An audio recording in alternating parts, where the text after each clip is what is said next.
네, 오늘은 기본교리 28 연구 다음 이제 제 19장입니다. 하나님의 율법이고요. 오늘은 하나님의 율법에 대한 기본적인 이해라는 소제목을 가지고 함께 내용을 살펴보도록 하겠습니다. 기본교리 28 대장정을 이제 거의 마무리까지는 아니고 이제 많이 왔습니다. 이제 우리가 할 것은 신론, 인간론, 교회론을 이제 지나서 그리스도인 생활론에 들어가도록 하겠습니다. 이제는 우리가 어떻게 우리의 일상을, 우리의 삶을 살아가야 되는가에 대한 말씀을 나누도록 하겠습니다. 그 모든 것에 이제 기초가 되는 것이 이제 하나님의 율법에 대한 이해라고 하겠습니다. 모든 안식일, 청지기, 품행, 결혼과 가정 모든 말씀들이 다 하나님의 율법에 포함되는 것이기 때문에 하나님의 율법에 대한 이해를 우리가 좀 깊이 있게 충분히 우리가 다룬 다음에 그 다음 내용들은 좀 간단하게 다루도록 하겠습니다. 오늘은 율법에 대한 기본적인 이해, 율법을 바라보는 우리의 시각을 좀 성경적으로 이렇게 구축을 한 다음에 이제 자세한 내용들을 살펴보도록 하겠습니다. 그리고 다음 주에는 이제 율법이라는 것을 우리가 어떻게 지켜야 되는가, 매우 실제적인 내용들을 우리가 함께 다루도록 하겠습니다. 지키는 데 있어서 우리가 염두해야 될 것, 매일의 삶 가운데 우리가 어떤 방식으로 어떤 방향성을 가지고 율법이라는 것을 지키면서 살아가야 되는지에 대해서 좀 자세하게 다루도록 하겠습니다. 그리고 그 다음 시간에 이제 무엇을 다룰 것이냐면 율법과 관련된 주요 이슈들, 좀 이와 관련된 여러 가지 궁금증들을 가지고 시간을 좀 가지도록 하겠습니다. 그래서 오늘은 율법에 대한 기본적인 이해라는 제목으로 함께 말씀을 살펴보겠습니다. 이번 율법 강의를 준비하는 데서 사용된 주요 이제 출처들입니다.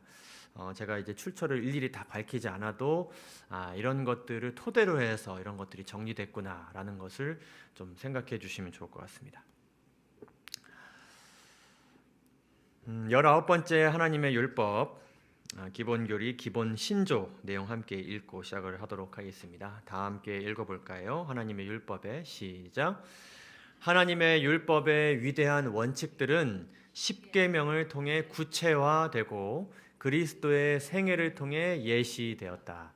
그것들은 하나님의 사랑과 그리고 인간의 행위와 관계들에 관한 하나님의 목적의 표현이며 각 시대의 모든 인류가 지킬 의무가 있다. 이 교훈들은 하나님께서 당신의 백성들과 세우신 언약의 기초가 되며 하나님의 심판에 있어서 표준이 된다. 성령의 활동을 통하여 그것들은 죄를 지적하며 구주의 필요성을 깨닫게 한다. 계속 읽겠습니다. 구원은 전적으로 은혜로 얻는 것이요 행함으로 얻는 것이 아니다. 그러나 그 열매는 계명에 대한 순종이다. 이 같은 순종은 그리스도인의 품성을 개발시켜 주며 행복감을 가져다 준다. 그것은 주님에 대한 우리의 사랑과 동료 인간에 대한 우리의 관심의 증거이다. 믿음으로 말미암는 순종은 생애를 변화시키는 그리스도의 능력을 나타내며 그리하여 그리스도인의 전도를 힘있게 해준다. 우리가 이제 율법이라 그러면 하나님께서 인간에게 지시하신 계명, 명령하신 것 이런 것들을 이제 포괄적으로 이야기하는 그런 용어예요. 율법이라 그러면 그래서 성경 전체에 나타난 하나님의 명령을 이제 다 율법이라고 할 수도 있는데 이 율법이라는 것을 이제 대표적으로 잘 정리해 놓은 본문이 어디에 있냐면 이제 출애굽기 20장 그리고 31장에 이르는 그런 내용에 담겨져 있습니다. 여기에는 어떤 법들이 담겨져 있냐면 이제 가장 대표적으로는 이제 십계명, 모든 율법의 어떤 요약본, 하나님께서 정리하신 가장 대표적인 율법의 어떤 내용이라고 할 수 있는 이제 십계명이 여기에 담겨져 있고 이어서 여러 가지 법들이 나와요. 도덕법. 그 다음 나오는 것이 이제 의식법, 다른 말로 이제 제사법이라고도 하죠. 민법. 그래서 이 안에는 여러 가지 법 조항들이 담겨져 있어요. 건강에 대한 법, 음식에 대한 법, 성에 대한 법, 일에 대한 법, 공동체, 예배, 제사, 그리고 환경, 뭐 땅에 대한 법, 여러 가지 그런 법들이 담겨져 있고 이 모든 것들이 이제 하나님께로부터 백성들에게 주어졌습니다.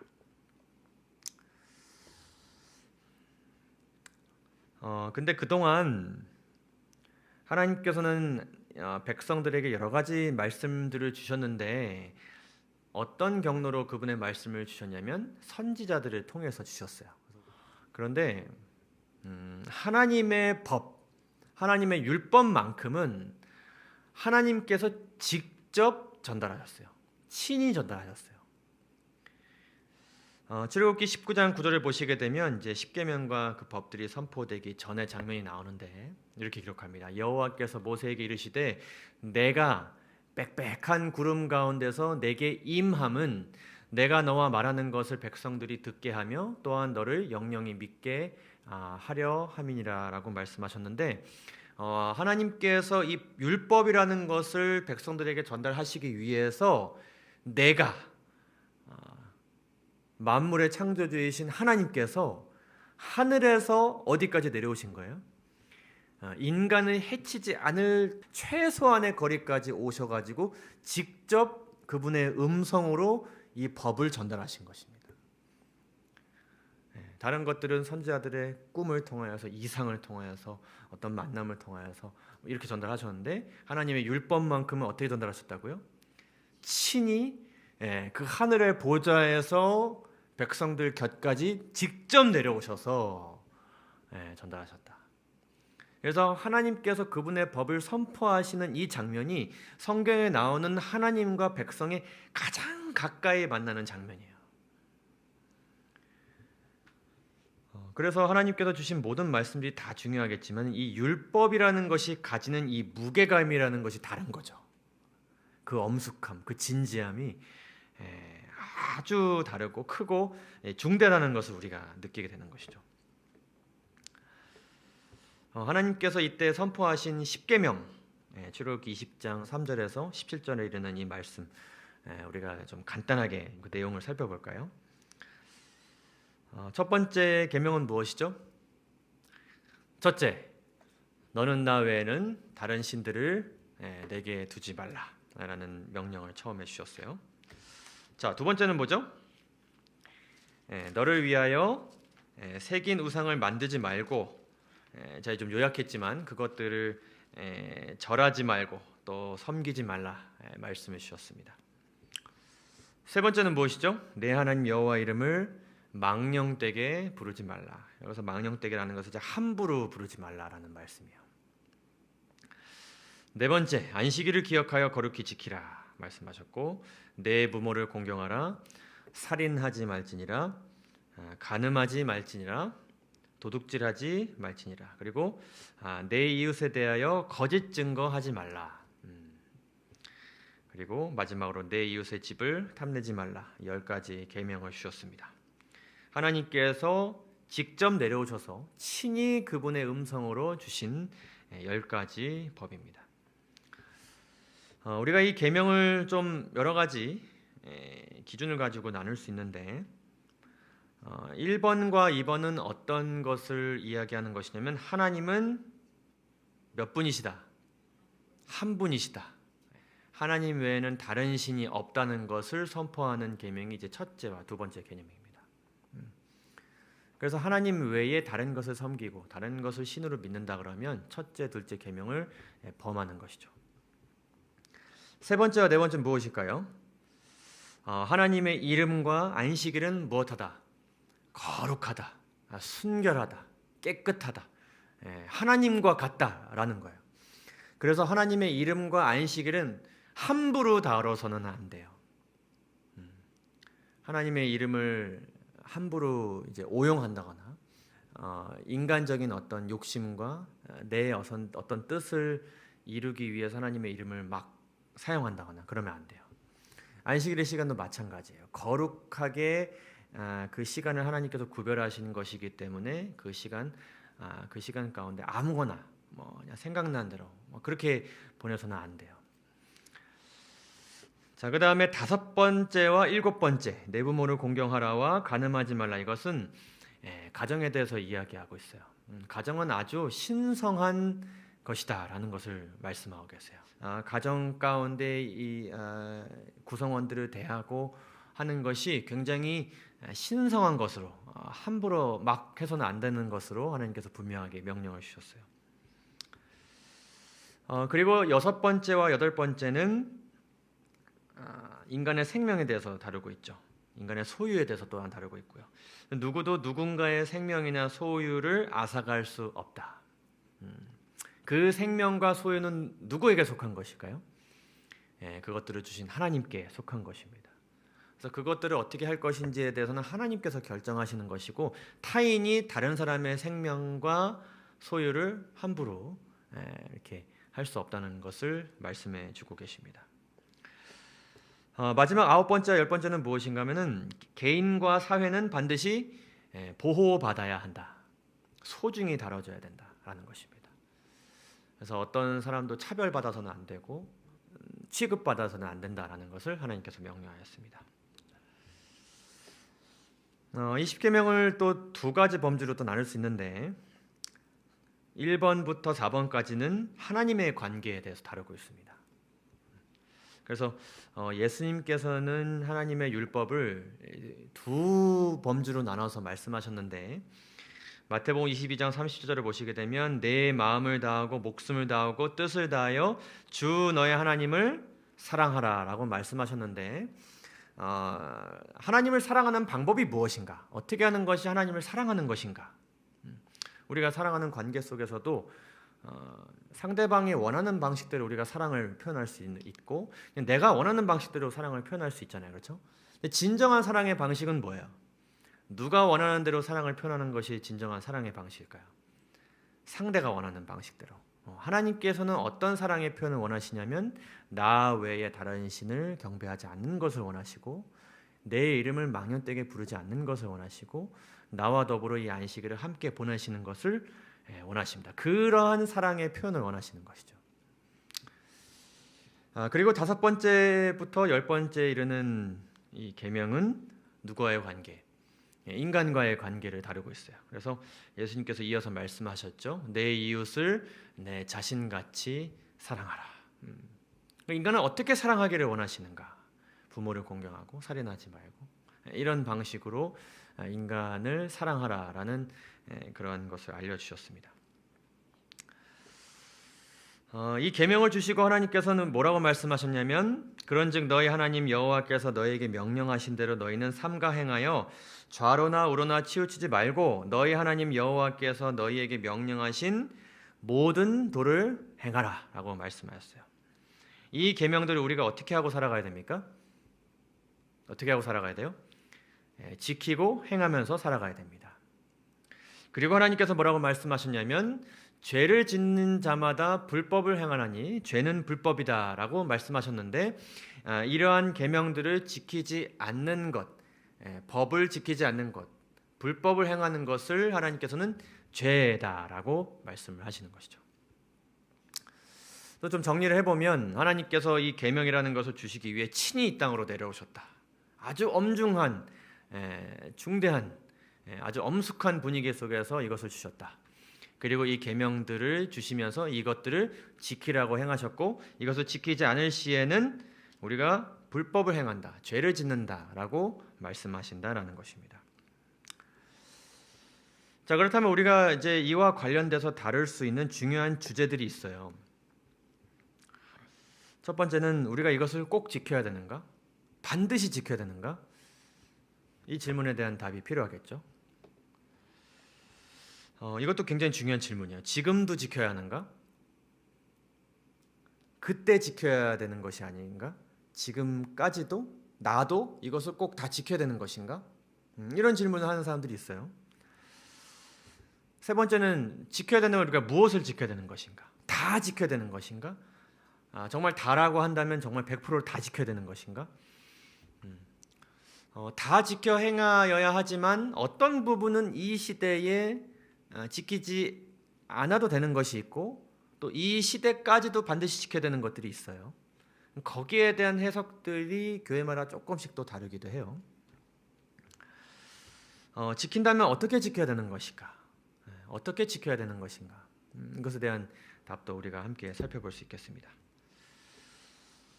자, 그러면 오늘은 율법에 대한 기본적인 이해를 좀 다루도록 하겠습니다.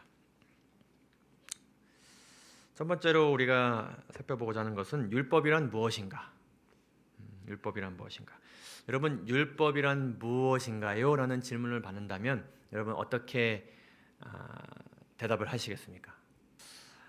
율법이란 무엇인가 우리가 다양하게 정의를 내릴 수 있을 것 같아요. 근데 기본적으로는 아마 하나님이 주신 법, 인간에게 주신 법, 그리고 인간이 마땅히 지켜야 할 법, 이렇게 이해하실 것입니다. 그런데 우리가 이 율법에 대해서 이해하는 데 있어서 가장 근본적으로, 가장 본질적으로 이해해야 할 굉장히 중요한 이 율법의 정의가 있어요. 그건 뭐냐면, 자, 기본 교리는 이 법에 대해서 어떻게 이야기를 하냐면, 자, 법은 누구의 성품을 반영한다? 입법자의 성품을 반영한다. 이게 무슨 말이냐면 어떤 법이 있으면 그 법을 제정한 사람의 어떤 생각, 그 사람의 품성, 그 사람이 살아간 어떤 시대 이런 것이 이 법에 반영이 된다는 거죠. 맞습니까? 그래서 우리의 헌법이라는 것은 이 헌법이 처음 만들어질 때 이 헌법을 만들기 위해서 모인 사람들의 품성, 그 사람들의 사상, 철학 이런 것들이 담겨져 있어요. 그 사람들이 공산주의를 추구했다면, 뭐 다른 어떤 사상을 추구했다면 지금의 헌법과 다를 수도 있고, 그렇죠? 그럴 수도 있는 것입니다. 그리고 이 법이라는 것은 시대의 흐름에 따라서 어떤 사건이 일어남에 따라서 사람들의 생각이 좀 변함에 따라서 그 법이 또 어떻게 되기도 해요. 바뀌어지기도 하고 없어지기도 하고 개정되고 이렇게 됩니다. 어떤 큰 사건이 확 이제 일어나면은 이제 어떤 여론에 의해서 또 어떤 타당한 근거에 의해서 새로운 법이 생기기도 하고 그렇습니다.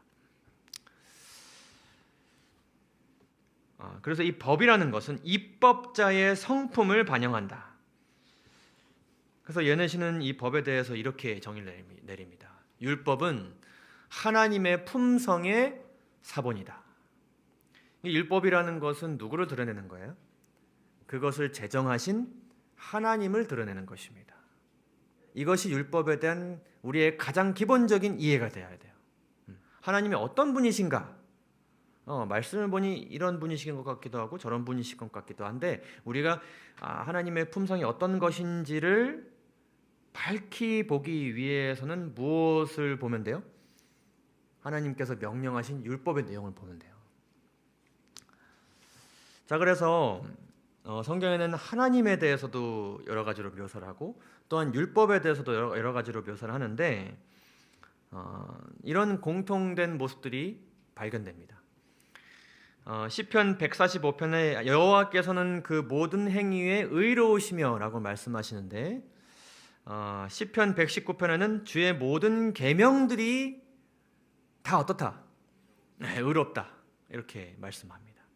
그러니까 하나님께서도 의로우시고 의로우신 분이 만드신 이 법 또한 의로운 거예요. 하나님께서는 정의를 추구하십니다. 선함을 추구하세요. 공정함을 추구하세요. 그러한 하나님의 품성이 어디에 담겨져 있어요? 율법에 담겨져 있어요. 그래서 이 율법도 의로운 것입니다. 또 볼까요? 만군의 여호와여 어떠하다? 거룩하다, 거룩하다, 거룩하다. 하나님은 거룩하신 분이세요. 죄가 없으신 분이세요. 순결한 분이세요. 근데 율법도 어때요? 율법은 거룩하고 계명도 거룩하고 이렇게 말씀합니다. 시편 25편입니다. 여호와는 어떠세요? 선하시고 정직하세요. 율법도 어떠합니까? 율법도 거룩하고 계명도 거룩하고 의로우며 율법도 어떠하다? 선하다. 또 말씀합니다. 내가 곧 길이요 무엇이다? 진리. 진리이시다. 하나님이 곧 진리이세요. 주의 율법도 어때요? 진리예요. 진리이신 하나님께서 만드셨기 때문에 율법도 진리예요. 하나님은 진리이신데 율법은 진리가 아닐 수 있어요, 없어요? 없어요. 이게 하나님의 특성과 율법의 특성이 다를 수가 없는 것입니다. 하나님이 이러시면 율법도 이래요. 하나님이 저러시면 율법도 저런 것입니다. 자, 가장 중요한 것입니다. 하나님은 무엇이십니까? 사랑이십니다. 사랑 그 자체이세요. 그래서 이 율법의 완성도 뭐예요? 사랑입니다. 처음부터 끝까지 다 사랑이에요.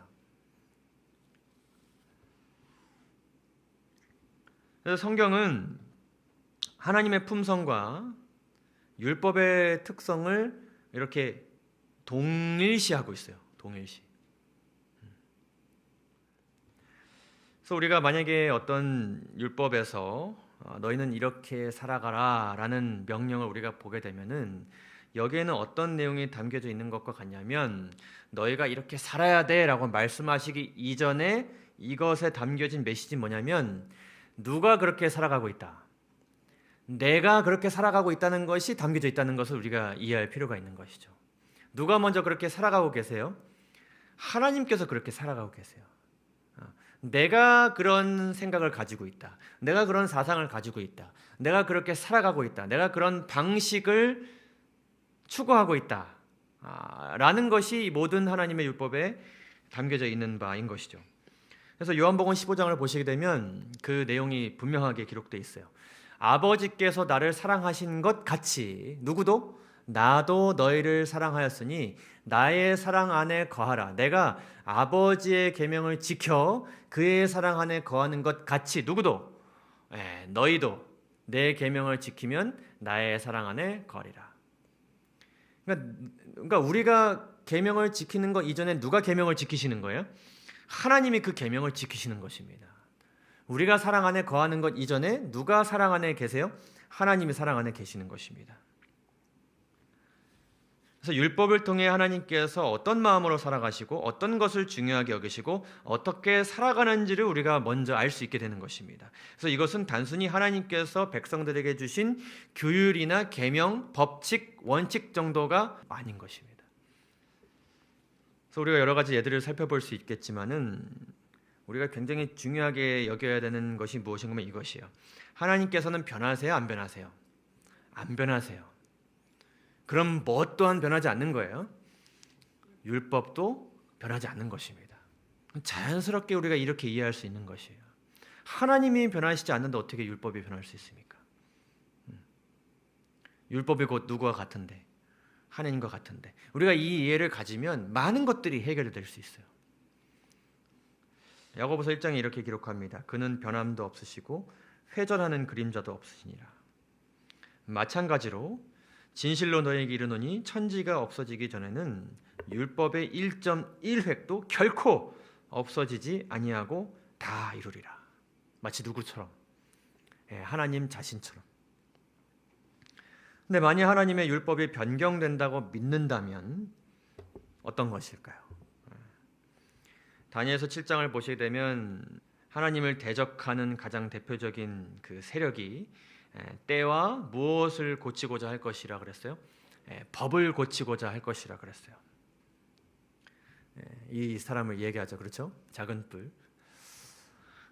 그것은 무엇을 의미하냐면 하나님의 품성, 하나님의 뜻, 하나님의 원칙이 변하기도 한다는 것을 이야기하는 것이에요. 그래서 하나님의 율법은 어떻게 될 수 있다? 수정될 수 있다. 근데 이걸 누가 수정해요? 하나님이 음성으로 직접 수정하시면 뭐 그러면 우리가 받아들일 수 있겠지만 누가 수정하게 되는 거예요? 인간이 수정하게 되는 거죠. 사탄의 정신에 사로잡힌 인간이 뭐 교황이 수정하기도 하지만 때론 누가 수정하기도 해요? 내가 내 일상 속에서 내 마음대로 그것을 수정하기도 하는 것입니다. 그래서 하나님이 변하시지 않는 것처럼 율법은 변하지 않습니다. 그래서 중요한 이해는 이것입니다. 하나님에 대한 이해가 율법에 대한 이해의 출발점이 되는 것입니다. 어떤 내용을 지키라 하셨는가 보다도 누구에 대해서 우리가 먼저 이해하고 있어야 돼요? 하나님에 대해서, 하나님이 어떤 분이신가에 대해서. 율법에 대해 알기 위해서는 우리가 율법을 제정하신 분에 대해 먼저 알아야 된다. 그래서 우리가 십계명을 보시게 되면 하나님께서 이것을 먼저 얘기하셨어요.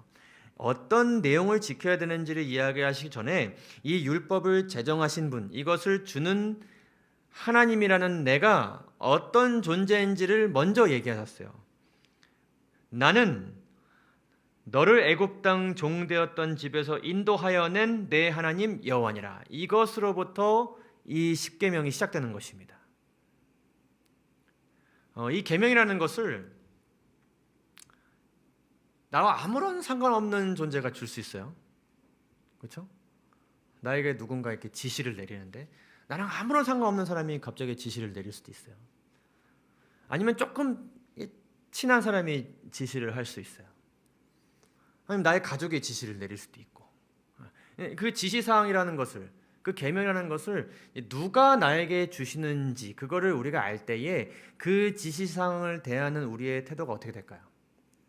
완전히 달라지는 것이죠. 그렇죠? 이 계명을 주신 하나님은 어떤 분이시냐면 너를 애굽 땅 종되었던 집에서 인도하여 낸 분이세요. 그런 분이 이 계명을 주신 것입니다. 신명기 4장을 보시게 되면 여호와께서 왜 그렇게 하셨느냐? 그들과 뭔가 원대한 어떤 계획이 있으셔서 그런 것이냐? 그 근본적인 그 이유는 여기 있어요. 여호와께서 내 조상들을 어떻게 하신 거로? 사랑하신 거로 그 후손이 너를 택하시고 큰 권능으로 친히 인도하여 애굽에서 나오게 하시는 것이죠. 이 계명을 주신 분은 우주 만물을 통치하시는 하나님이시구나. 그런데 그분께서 나를 애굽에서 인도해 내신 그분이 주신 것이구나. 근데 그분이 나를 왜 그렇게 하셨느냐? 나를 너무나도 사랑하셔서 나를 인도해 주셨고 그런 분께서 이런 계명을 나에게 주셨구나. 이것이 우리가 율법의 내용에 들어가기 전에 먼저 우리 마음에 품어야 할 가장 핵심적인 진리라는 사실을 우리가 꼭 기억하게 되기를 간절히 바랍니다. 두 번째는 뭐냐면 하나님께서 뭔가를 명령하실 때 그 이면에는 어떤 내용이 담겨져 있다고요? 하나님께서는 자신이 생각하고 살아가는 방식에 우리를 어떻게 하시는 것입니까? 초청하시는 것입니다. 너네들 이렇게 살아야 돼 라고 말씀만 하시는 것이 아니라 내가 이렇게 살아가고 있으니 너도 이렇게 같이 살아가자. 내가 살아가는 방식대로 우리도 같이 살아가자. 내가 살아가는 생각대로 그렇게 살아가자. 내가 너희를 대하는 방식대로 너희도 서로 그렇게 대하면서 살아가자. 이렇게 하시는 것이죠. 그래서 내가 아버지 안에 있는 것 같이 그들도 다 하나가 되어 우리 안에 있게 하사. 이렇게 말씀하십니다. 우리가 그런 것처럼 너희도 그렇게 하자. 항상 그런 어떤 초청의 언어가 이 율법 가운데 담겨져 있다는 것을 또한 기억하게 되시기를 간절히 바랍니다. 그리고 아주 중요한 진리는 무엇인가 하면은 이것이 시사하는 바가 무엇인가 하면 하나님께서는 무언가를 우리에게 명령하시기 전에 누가 먼저 그것들을 지키세요? 하나님께서 그것들을 지키시는 분이시라는 것입니다. 하나님께서는 자신이 지키지 않으면서 우리에게 지시하시는 분이 아니신 것입니다. 이게 굉장히 중요한 진리예요. 우리가 누구 말 제일 안 듣고 싶습니까? 누구 말 제일 듣기 싫어요? 뭐가 안 되는 사람, 모본이 안 되는 사람 말 듣기 쉽지 않죠, 그렇죠? 근데 우리 하나님께서는 자신이 다 지키시면서 지키라고 명령하시는 분이세요. 그런 분이 우리에게 계명을 주시는 것입니다. 요한일서 4장 19절에 말씀하시죠. 우리가 사랑함은 누가 먼저 우리를 사랑하셨음이니라. 그가 먼저 우리를 사랑하셨습니다. 우리가 이런 것들을 더 깊이 많이 계속해서 이해하게 된다 그러면 벌써 우리 마음 가운데 어떤 마음들이 싹 틀까요? 뭐 꼭 지켜야 되나? 이런 마음이 조금 사라지고 줄어들고 이런 하나님이 주신 계명이라면 내가 좀 더 잘 지키고 싶다. 하나님이 나에게 어떤 명령을 하셨는지 더 알아보고 싶다. 이런 동기가 되죠. 그렇죠? 하나님께서 우리의 심령을 순종으로 이끄시는 그런 방식이죠. 그런 하나님이 이러한 율법을 주셨다는 것이 참 감사하고 우리 하나님 참 자랑하고 싶지 않습니까? 네. 자, 율법은 뭐라고요? 누구의 품성을 나타내는 것이다? 네, 하나님의 품성을 나타내는 것이다 라는 기본적인 이해를 가지고 우리가 두 번째 내용을 살펴보도록 하겠습니다. 그러한 하나님께서는 우리에게 왜 율법을 주셨는가? 그 이유에 대해서 우리가 살펴보고 오늘은 마무리하고자 합니다. 율법을 주신 목적 무엇일까요? 여러 가지 있지만 이 하나의 어떤 집이라는 개념을 두고 우리가 이 목적에 대해서 살펴보면 좋을 것 같아요. 하나님께서는 굉장히 바라시는 것이 있어요. 너무나도 소원하시는 것이 있습니다. 그것이 뭐냐면 사랑의 하나님께서는 인간과 영원히 함께하기를 바라십니다. 요한복음 14장을 보시게 되면 예수님께서 내가 너희를 위하여 거처를 예비하러 가노니 가서 너희를 위하여 거처를 예비하면 내가 다시 와서 너희를 내게로 영접하여 나 있는 곳에 너희도 있게 하리라. 예수님께서 왜 이렇게 하십니까? 그 거처에 누구와 함께 하고 싶기 때문에, 우리와 함께 하고 싶기 때문에. 하나님의 평생의 소원입니다. 그래서 하나님께서는 그 소원을 가지고 인간에게 먼저 다가가셔서 인간과 함께 살아가기를 제안하십니다. 나와 함께 하자 이렇게 제안하십니다. 이것을 우리가 신학적으로 뭐라 그러냐면 언약이라 그래요. 언약이라 합니다. 그래서 율법이라는 것이 언약의 기초가 된다라고 이야기해요. 함께 살아가는 데 있어서 굉장히 중요한 어떤 역할을 한다. 출애굽기 19장을 보시게 되면 내가 곧 하나님께서 예굽에서 어떻게 행하였음과 내가 어떻게 독수리 날개로 너희를 업어 내게로 인도하였음을 너희가 보았느니라. 세계가 다 내게 속하였나니 너희가 내 말을 잘 듣고 내 언약을 어떻게 하면 지키면 너희는 모든 민족 중에서 내 소유가 되겠고 내가 너희에 대하여 제사장 나라가 되며 거룩한 백성이 되리라.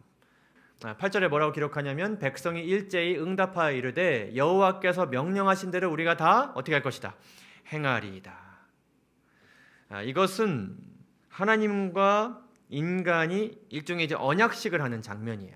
하나님께서 먼저 제안을 주셨고 인간이 그것에 대해서 동의를 하면서 이 언약이 맺어지는 것입니다. 근데 이 언약을 맺을 때 하나님께서 먼저 하신 것이 뭐냐면 내가 먼저 그들을 위해서 언약을 맺는 그 백성들을 위해서 언약을 지키셨어요. 그건 뭐냐면 그들을 죄의 구렁텅이에서 구원하시는 은혜를 베풀으셨어요. 하나님께서는 자신이 그들을 위해서 할 수 있는 것을 해주시는 것입니다. 그러면서 그들에게 뭐라고 제안하냐면 너희도 내가 너희에게 이렇게 베푼 것처럼 너희도 나의 방식대로 살아가라 라고 이렇게 제안을 하시는 것이죠. 그럴 때에 인간이 뭐라고 대답했어요? 우리도 그렇게 하겠습니다. 쌍방이 함께 이렇게 동의를 하면서 이 언약의 관계가 맺어지게 되는 것이죠. 마치 무엇과 같아요? 결혼과 같은 것입니다. 결혼식에서 신랑과 신부가 이 서약서를 가지고 맹세하지 않습니까? 나 신랑은 신부를 위해서 이렇게 하겠다. 나 신부는 신랑을 위해서 이렇게 하겠다. 그럴 때에 나는 너를 위해서, 너는 나를 위해서 무엇을 해야 되는가? 그 서약서의 내용이 있지 않습니까? 그 내용이 뭐냐면 이 십계명인 것이죠. 율법인 것입니다. 율법인 것입니다. 그래서 하나님께서 제안하신 이 언약의 관계 속에서 인간과 하나님은 함께 더불어 이렇게 살아가게 되고 함께 동행하는 여정을 시작하게 되는 것인데 문제는 뭐냐면 인간이 계속 하나님과 함께 하기를 뭐예요? 거절해요. 자꾸 이 집에서 나가요. 자꾸 창문 밖을 바라봐요. 나가서 저거 하고 싶다. 딴 거 하고 싶다. 이런 생각을 자꾸 가지는 것이죠. 왜요? 이 인간의 마음속에 내재되어 있는 그 본성이라는 것이 무엇이기 때문에? 죄이기 때문에. 죄이기 때문에. 그때 하나님께서는 너 언약 깼기 때문에 이 거련 관계를 깼기 때문에 너 나가. 너는 나랑 다시는 못 살아. 내쫓는 것이 아니라 다시 무엇을 보여주시냐면 그 서약서를 보여주시는 것입니다. 내가 일전에 너에게 베푼 은혜, 그리고 너와 내가 함께 서로 지키기로 한 맹세가 담겨진 내용들을 이렇게 보여주는 것입니다. 그러면서 자꾸 나가고자 하는 죄인을, 그리고 뛰쳐나가는 죄인을 사랑으로 다시 어디로 불러들이는 거예요? 집 안으로 초청하시는 것입니다. 내가 너에게 이런 사랑을 베풀어 줬는데, 베풀고 있는데, 베풀 것인데 다시 어디로 들어와라. 나와 함께 살아가는 이 공간으로 들어와라. 이렇게 초청하시는 것이죠. 그럴 때에 이 죄인이 이 서약서를 보면서 아, 맞다. 내가 이렇게 결심했었는데 내가 또 이것을 어겼구나. 그래서 율법의 역할은 뭐냐면 이 죄인의 죄를 지적하는 것입니다. 굉장히 중요한 역할이에요. 그래서 로마서 3장 20절을 보시게 되면 그러므로 율법의 행위로 그의 앞에 의롭다 하심을 얻을 육체가 없나니 율법으로는 무엇을 깨달음이니라? 죄를 깨달음이니라. 그래서 율법은 죄인이 자신의 도덕적인 품성에 대한 올바른 지식을 갖고자 할 때에 들여다볼 수 있는 거울이다. 거울을 보면은 내 얼굴에 뭐가 묻었는지 알 수 있잖아요, 그렇죠? 그래서 우리가 거울을 이제 가지고 다니거나 있는 것을 보지 않습니까, 그렇죠? 율법은 그런 것과 같은 것이죠.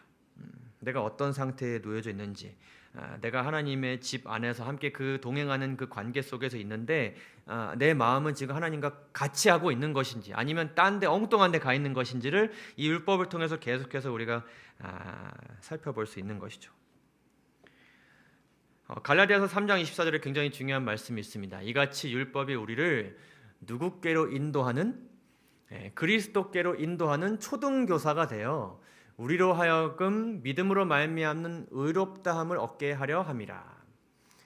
우리가 이 서약서를 다시 보게 되면 깨닫게 됩니다. 내가 또 죄를 저질렀구나. 하나님의 마음에서 멀어졌구나. 근데 하나님께서 이 율법을 주시기까지 베풀으신 은혜가 얼마나 큰데, 심지어 이 율법 안에 담겨져 있는 그 하나님의 은혜라는 것이 무엇인데, 나를 위해 죽으신 십자가의 은혜인데 내가 또 이렇게 됐구나. 내가 누구에게로 돌아가야겠다. 예수님에게로 돌아가야겠다. 예수님에게로 돌아가서 용서를 받아야겠다. 예수님에게로 돌아가서 그분의 모본을 다시 배워야겠다. 이렇게 돌아가게 하는 무엇과 같은 역할을 또 해요? 교사와 같은 역할을 또 하는 것이죠. 그래서 인간이 율법을 통해서 다시 그리스도께로 인도되고 다시 하나님과 동행하는 삶으로 돌아오게 되는 것이죠. 그런데도 자꾸 하나님과 다른 방식으로 사는 자들은 누구와 함께 할 수 없어요. 하나님과 함께 할 수 없어요. 더 나아가 하나님과 다른 방식으로 살기로 결심한 자들은 하나님과 함께 할 수 없어요. 그러면 무엇을 받게 되는 것이냐면 심판을 받게 되는 것입니다. 더 이상 하나님께서 지배하시는 이 공간에 살 수 없어요. 이 우주 안에서 하나님께서 지배하시지 않은 별개의 공간이 있다면 거기 가서 살면 되는데 그런 공간이 있어요, 없어요? 없어요. 그렇기 때문에 하나님과 다른 방식으로 살고자 하는 자들은 어디에서도 살 수 없어요. 소멸돼야 되는 것이죠. 근데 어떤 기준을 가지고 그것을 판단하는가? 하나님이 살아가는 방식이 담겨져 있는 이 율법을 가지고 그것을 판단한다는 것입니다. 전도서 12장에 이렇게 말씀합니다. 이래 결국을 다 들었으니 하나님을 경외하고 그의 명령을 지킬지어다. 이것이 모든 사람의 본분이라. 하나님께서 창조하신 모든 사람이 다 지켜야 되는 것입니다. 마땅히 지켜야 되는 것입니다. 그리고 하나님께서는 모든 행위와 모든 은밀한 일을 선악간에 율법을 가지고, 표준을 가지고, 기준을 가지고 심판을 하실 것입니다. 심판을 하실 때에 그 기준을 두고 하나님과 다른 방식을 사는 자들은 하나님과 함께 할 수 없고, 하나님과 같은 방식으로 사는 자들은 하나님과 함께 살면서 하나님께서 누리시는 것들, 그리고 하나님께서 주실 수 있는 그 복들을 누리면서 살게 되는 것입니다. 하나님의 축복을 얻게 되는 것이죠. 시편 1편은 이렇게 기록합니다. 복 있는 사람은 오직 여호와의 율법을 즐거워하여 그의 율법을 주야로 묵상하는도다. 하나님과 더불어 하나님의 방식대로, 하나님의 사고 방식대로 살고자 하는 자들은 하나님의 율법을 보기를 즐거워하는 것이죠. 하나님도 이렇게 사시는구나. 나도 이렇게 살아야지. 하나님께서 인간을 이렇게 대하시는구나. 나도 인간을 이렇게 대해야지. 라는 그런 마음을 가지고 주야로 이것을 묵상하는 사람. 그런 사람이 뭐가 있다? 기본 교리에는 하나님께 순종했을 때 얻을 수 있는 축복들에 대해서 이렇게 기록하고 있습니다. 명철과 지혜, 평안, 의로움, 순결하고 도덕적인 생애, 진리의 지식, 질병에 대한 보호, 장수하는 것, 자신의 기도가 응답되리라는 확신. 이외에도 많겠죠, 그렇죠? 이러한 복들을 우리가 누릴 수 있게 하시기 위해서 하나님께서는 자신을 담은 율법을 우리에게 주셨다는 사실을 기억하는 이 시간 되기를 간절히 바랍니다. 가려법은 기별에 이렇게 기록합니다. 율법은 하나님의 사상의 표현이다. 우리가 그리스도 안에서 율법을 받아들일 때에 율법은 곧 누구의 사상이 되는 것이다? 우리의 사상이 되는 것이다. 율법은 우리로 육신적인 욕망과 성벽을 따르는 세력을 초월하게 하며 죄로 이끄는 유혹들을 멀리하게 한다. 그래서 주의 법을 사랑하는 자에게는 큰 평안이 있으니 저희에게는 장애물이 없으리냐. 그래서 여러분 율법이라는 것을 이제 대하고 배우실 때에 하나님이 어떤 마음을 가지고 살아가시는가, 하나님께서 어떻게 생활하시는가, 살아가시는가에 대해서 탐구한다라는 생각을 가지고 율법을 대하시면 이 율법을 대하는 우리의 마음이 많이 달라질 것입니다. 그래서 율법에 대한 순종은 하나님의 마음과 하나님의 생활 방식대로 살아가기로 못하는 것입니까? 선택하는 것이에요. 그렇게 할 때에 우리는 이 법을 만드신 분과의 영원한 여정을 이어나갈 수 있는 것입니다.